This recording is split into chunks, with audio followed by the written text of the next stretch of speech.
আজ রান্না করব সর্ষে ইলিশ, সেজন্য লাগবে ইলিশ মাছ, পেঁয়াজ, কাঁচামরিচ, এখানে আছে হলুদের গুঁড়ো, মরিচের গুঁড়ো এবং লবণ, ধনেপাতা এবং অবশ্যই সর্ষে বাটা।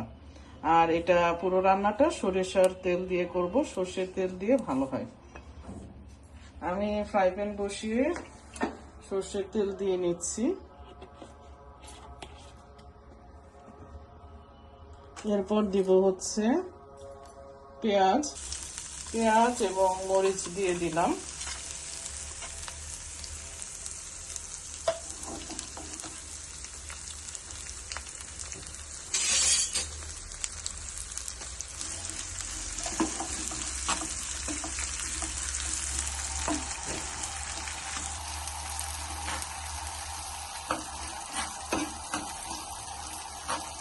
পেঁয়াজ ভাজতে থাকবো, আর এই পাশে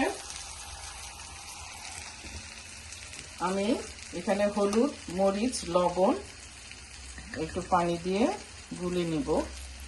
তার সাথে সর্ষে বাটা যতটুকু লাগবে একসাথে আমি দিয়ে দিচ্ছি, দিয়ে এটা গুলে নেব।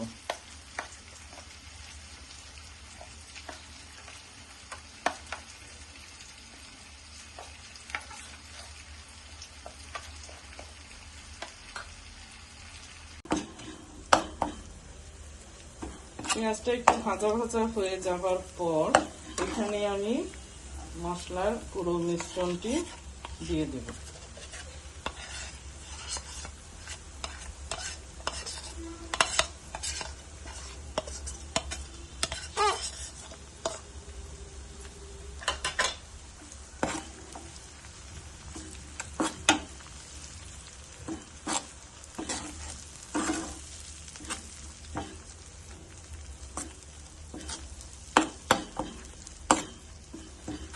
একটুক্ষণ কষিয়ে আমি পানি দিয়ে দিচ্ছি।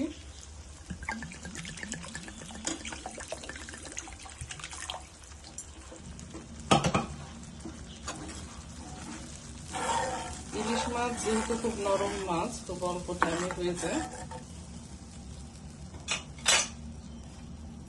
এরপর আমি মাছের টুকরোগুলো দিয়ে দেব।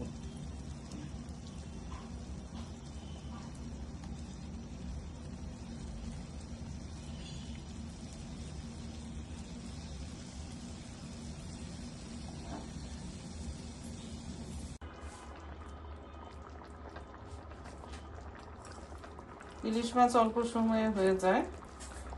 নামানোর ঠিক আগ মুহূর্তে অল্প কিছু ধনে